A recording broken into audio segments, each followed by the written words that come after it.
The dressing room mirror with my name on his tape. The tape strip on the mirror shouldn't have had my name.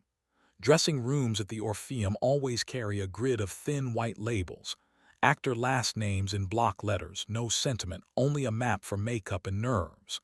But on the second mirror from the door, under a line of tired bulbs, someone had peeled off J. McArdle and stuck a new strip crooked over the old glue, for Reed. Beneath, penned in quick black, stage left, 11, 10 p.m. See, the letters were decisive. The tape was not.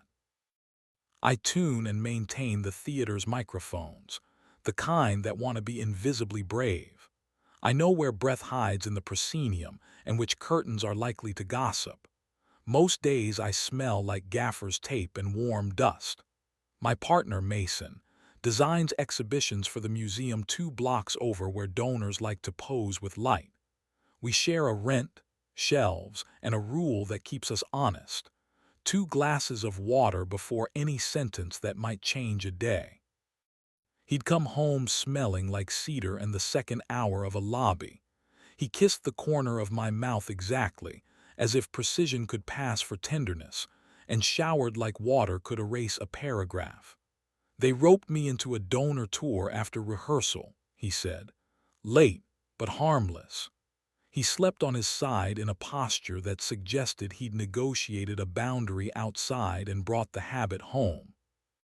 On the call board, a Xerox of tonight's schedule listed "Fight Call" in capital letters, fists and faux blood and choreography designed to look lawless. I checked the lavaliers, the packs, the tiny gray dots that make voices behave. When I looked up, my name on a mirror had become a neon sign I could feel with my teeth. Cement Cameron, lead actor, tenor who could make a balcony forget its knees. Taller in ordinary rooms than he looked under lights, face you could light with a candle and sell a seat. He joked with me across mic checks and sent me coffee once after an opening night where his heartbeat fried a transmitter, and we both pretended not to care that our hands had almost touched. I found him where the tape said. Stage left smelled like rope and ambition. A ghost light stood at center, the polite bare bulb that theaters leave when rooms need to remember not to be arrogant. Cameron leaned against the leg of a fly system tower with a posture you could move a plot on. His hands were clean, which in this building meant he planned to touch nothing and everything. You came, he said, not like a victory, but like gravity had paid its bill. You tore someone else's label for mine, I said. The tape complained. He didn't come closer. He let the air do half the work, and the air agreed. On an apple box at his elbow, 2 paper cups sweated without asking to be relevant. He slid one to me with a finger that made the gesture too careful to be casual. Our hands didn't touch. It would have been indecent to let them. He thinks he's meeting me here to end it politely, he said, and didn't look away. He promised your marketing director he wouldn't ruin the mood near the donors. I thought you should have the room before he rehearses contrition. How long? I asked. The question entered the understage like a cue, and the room behaved. 8 months, he said. He didn't add flourishes. Started with rain and an elevator that liked its reflection, a lobby that sells permission in carpet and good ice. I ended it twice. He sent me a photo of your breakfast with a complaint about my vowels. I respected his emails more than his ethics. Lights hummed overhead. Far upstage a flyman coughed and decided to be somewhere else. I watched Cameron watching the water bead on my cup and recognized the choreography of restraint. He reached toward my wrist and stopped an inch away. Heat made itself known in the space between. That inch had rules. He followed them. The restraint was its own kind of theater. The door from the wing opened with the diplomatic sigh of a hinge trying to keep its job.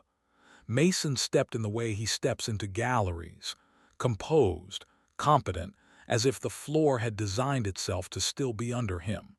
He saw me. He saw Cameron. He saw the tape. He closed the door behind him gently because he was trained to respect objects even when he had disrespected people. "Okay," he said, and it was the best thing he could have said. "You could have kept my name off a mirror I don't use," I said. "Instead, here we are." "I chose incompetence," he said, and I let myself love him for nomming the noun correctly. Then cowardice. I cheated. I told myself it was weather and that home is a noun that can survive rain. I told myself your patience is elastic because your job is to make invisible things behave. I called spark structure. I want to stop hearing me. Cameron had moved to the dimmer rack like oxygen required commentary. He lifted a hand toward my neck, stopped at that unbroken inch, and set it down on his own chest as if the gesture needed to complete somewhere. The ghost light flickered once, in the tidy little way electricity uses to express opinion. "What do you want me to do?" Mason asked. His hand stayed in open ground. He's learned, I thought, reaching is a contract the wrists sign before the brain reads it. "You'll end it," I said. "You'll sleep on the couch we refuse to call a guest anything. Next week you'll tell me what this was twice. Once in your museum voice that spackles bone, once with small words. I'll decide what my hands can hold without lying to my wrists." "I'll do that," he said, and it didn't feel like a line reading. Cameron blew out a breath with precisely the amount of theater we could afford. He stepped close enough that his mouth could have found my ear if he'd needed it, but it didn't. Warmth mapped my jaw without touching the road. "Thank you for not making me your lesson," he said soft enough the ghost light didn't object. "We both would have believed you." He disappeared into the wing without letting the door pretend it was punctuation. Mason and I stood with the ghost light between us like a small public promise. The stage floor looked ready for a fight. The tape marks waited in quiet good faith. "I'm not leaving tonight," I said. "We'll walk home without touching. We'll wait at crosswalks because other people's knees and our better natures both deserve seconds. You'll sleep on the couch. Tomorrow you'll end it without complimenting him. Next week you'll bring me small words." He nodded. He didn't cry. I still loved him for that. House lights rose a degree as the lobby started to remember people. We went out the side door into air that didn't feel obligated to be a metaphor. In the alley, the city rehearsed its own noises. At the corner, a cyclist shaved the curb and Mason's palm rose in reflex, hovering near my hip, a mercy both of us wanted and neither of us signed for. I didn't lean. Boredom, correctly applied, keeps locks honest and mornings possible. At home, the kettle auditioned and I declined to cast it. He set blankets on the couch with curator care, the way he arranges sightlines for donors who think they love color. I slept in a bed that had decided to be neutral. He returned from the lobby that sells permission the next morning smelling like nothing, the correct cologne for adulthood. He said he had ended it. He told me the truth twice. In museum voice, context, sequence, the admission of curation. In small words, he liked being two men because one of them wasn't tired. He mistook adrenaline for architecture. He could be one person if I let him do the work. Letting is not noble. It's arithmetic with a conscience. He slept on the couch for 6 nights and relearned the distance between our door and our bed like a route you don't brag about. On the 7th, he came to me with hands that remembered the lazy precision we taught each other, when love was still new enough to be tender without trying. There is an erotics of restraint that doesn't announce itself. There is a thrill in choosing not to ruin morning. Cameron texted 2 days later, "Thank you for telling the truth under light that lies for a living." I wrote back, "Try it in fluorescent." He didn't reply, which was the second best thing he did. Work stayed exact and happily unimpressed by narrative. An understudy's Mike Pack tried to quit mid-ballad. I coaxed it back with a piece of foil and an apology. A chorus girl showed me a bruise shaped like a stage manager's bad idea.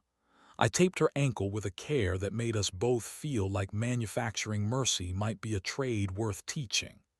During a matinee, a child laughed in the wrong place, and the sound made something in my chest decide to be loyal again. A week later, I saw Cameron by the stage door signing a program for a boy who was trying not to shake. He looked smaller.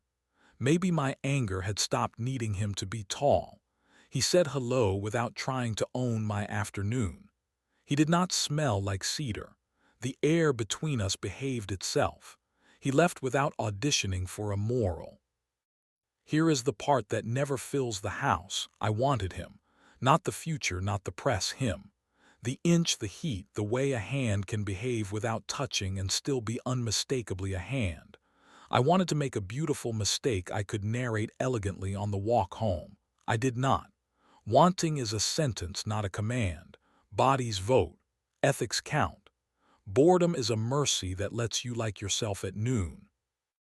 Mason and I adjusted the frame. 2 glasses before 3 sentences. Less reach, better touch. We stopped letting the kettle decide tone. At openings, we stand by exits not because we plan to leave, but because rooms breathe better when doors aren't theirs. He keeps his phone face down on the console like a man who has learned that attention is design, not evidence. I left the tape strip with my name stuck to the mirror too long. The residue felt honest. One night the director asked me to stand center, just a second, so he could check a cue against a body. The ghost light was off. The house was dark in that cooperative way only an old theater knows. I felt the stage breathe under my soles.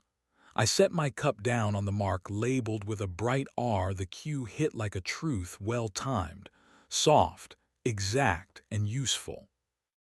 If another label appears with my name stuck where math should go, I'll bring water.